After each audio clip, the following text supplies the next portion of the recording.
Hello students, आज हम बेटा 3.1 एक्सरसाइज के क्वेश्चन नंबर 4 को करेंगे। तो आप में से कुछ स्टूडेंट्स ने क्वेश्चन नंबर 4 के बारे में कमेंट बॉक्स में लिखा था कि मैम ये क्वेश्चन हमें क्लियर नहीं है कि जो आपने घर से करने के लिए हमें दिया था। तो मैं जितने भी पार्ट्स बचे हैं आपको होमवर्क में दिए थे उन पार्ट्स को मैं एक बार फिर से डिस्कस करूँगी बेटा। Question number 4. Find the measure of each exterior angle of a regular octagon. अब आपके पास ऑक्टागन है, ऑक्टागन की साइड्स कितनी होती है? 8 साइड्स होती है। रेगुलर है इसका मतलब सभी साइड्स क्या है उसकी इक्वल है और सभी एंगल्स भी क्या है इक्वल है। तो अब आपने उसका एक्सटीरियर एंगल फाइंड आउट करना है। तो अब आपको मैंने बताया था बेटा कोई भी पॉलीगन हो उसके सभी एक्सटीरियर एंगल्स का सम हमेशा ही 360 डिग्री होगा।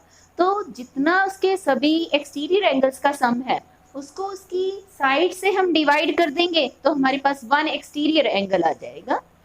तो देखिए कैसे शुरू करेंगे इसमें। Sum of all exterior angles of a regular octagon कितना है इसका सम 360 डिग्री। एंड नंबर ऑफ साइड्स कितनी है? Number of sides means n। Octagon है तो इसकी 8 साइड्स है तो 1 एक्सटीरियर एंगल फाइंड आउट कर लेंगे इसका। जो सभी एक्सटीरियर एंगल का सम है उसको नंबर ऑफ साइड से हम डिवाइड कर देंगे तो 1 एक्सटीरियर एंगल आ जाएगा। सो 45 डिग्री का आपके पास एक्सटीरियर एंगल आ गया बेटा। Next question number 5। Calculate the sum of interior angles of a regular 24 sided polygon. अब पॉलीगन की साइडेड कितनी है? साइड्स 24 है और पॉलीगन क्या है? रेगुलर है। रेगुलर मीन्स सभी साइड सभी एंगल्स इक्वल है। And hence obtain the measure of each interior angle of the polygon. और सबसे पहले तो आपने सभी इंटीरियर एंगल्स का सम फाइंड आउट करना है। उसके बाद एक जो 1 इंटीरियर एंगल है उसका आपने मेजरमेंट निकालना है। तो इस क्वेश्चन में बेटा आपके पास n क्या है? 24 है। नंबर ऑफ साइड्स कितनी है? 24 है। तो sum of all interior angles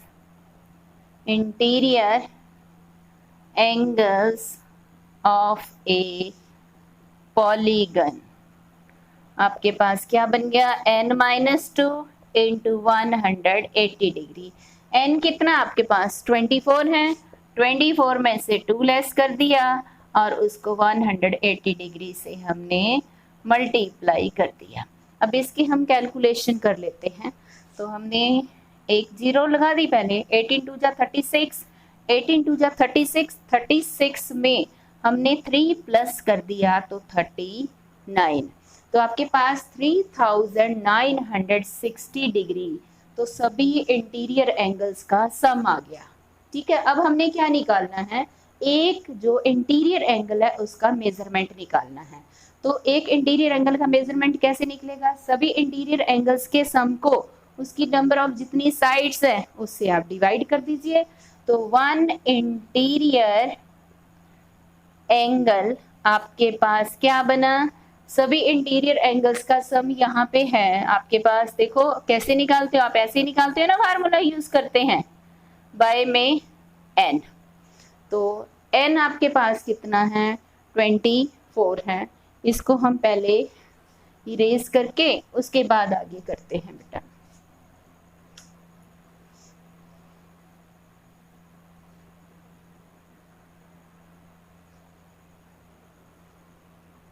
देखिए 1 इंटीरियर n आपके पास 24 था, इसमें से 2 लेस कर दिया इंटू 180 डिग्री बाय में आपके पास 24। तो अब आपने क्या किया? 22 इंटू 180। आप इस कंप्लीट पार्ट की जगह पे ये जो अभी किया है ना आपने, अभी इसका आंसर आपने निकाला हुआ है यहाँ पे 3960। तो आप 3960 भी ले सकते थे। देखो फार्मूले की हेल्प से करना है तो आप इस वे से निकालेंगे। 24 में से 2 लेस कर दिया, 22 इंटू 180 और नीचे आ गया आपके पास 24। अब इसको कर लीजिए 2 के टेबल से 11 और ये 2 के टेबल से डिवाइड किया 12, 12 के टेबल से इसको आपने डिवाइड कर दिया 15, सो 165 डिग्री आपके पास वन इंटीरियर एंगल आ गया।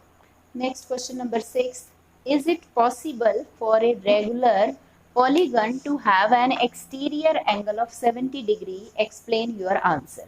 अब आपने ये बताना है क्या ये पॉसिबल है किसी रेगुलर पॉलीगन के लिए कि जिसका एक एक्सटीरियर एंगल 70 डिग्री हो, तो आपने इसका रीज़न भी एक्सप्लेन करना है। तो बेटा कोई भी पॉलीगन हो, अगर यदि उसके जो एक्सटीरियर एंगल्स का सम आपको पता 360 डिग्री होता है, कि अगर यदि उसके एक एक्सटीरियर एंगल रेगुलर पॉलीगन है तो इसका मतलब सभी साइड्स इक्वल आनी चाहिए, उसके एक एक्सटीरियर एंगल से डिवाइड कर दें सम को, तो अगर यदि सम डिवाइड हो जाता है वन एक्सटीरियर एंगल से तो आपकी साइड्स आ जाएंगी। साइड्स किस में आ गई? होल नंबर में आ गई, means without fraction and without decimal. तो सबसे पहले हम ये देखेंगे 360 डिग्री क्या 70 से डिवाइड होता है कि नहीं। तो या हम ऐसे भी बोल सकते हैं कि जो 70 है वो 360 का फैक्टर है या नहीं है।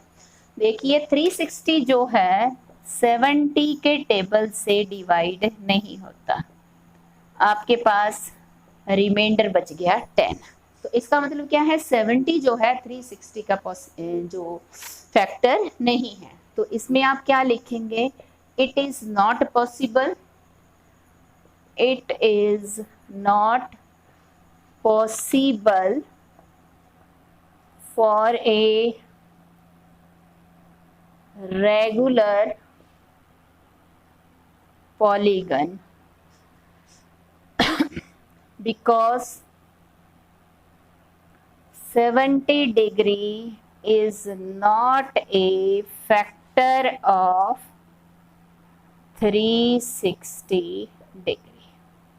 रीज़न बेटा क्लियर हुआ कि क्यों नहीं पॉसिबल है? क्योंकि जो 70 डिग्री जो वन एक्सटीरियर एंगल है वो 360 डिग्री का फैक्टर नहीं है, 360 डिग्री को ये कम्प्लीटली डिवाइड नहीं करता है।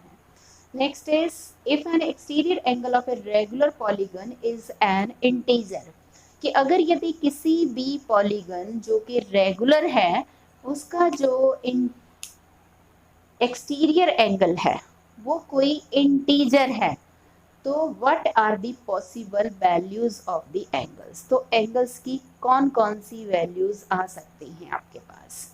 तो अब देखिए बेटा, तो उनकी कौन कौन सी वैल्यूज ले सकते हैं। इसका मतलब आपने जो 360 डिग्री का एंगल है ये देख लेना है किस किस से आप इसको डिवाइड कर सकते हैं। तो आपके पास कौन कौन सी वैल्यूज बन सकती हैं। क्वेश्चन की स्टेटमेंट देखिए फिर से, if N exterior angle of a regular polygon, suppose करो आपके पास पॉलीगन मैंने ये शेप ले ली कि इसका exterior angle is an integer,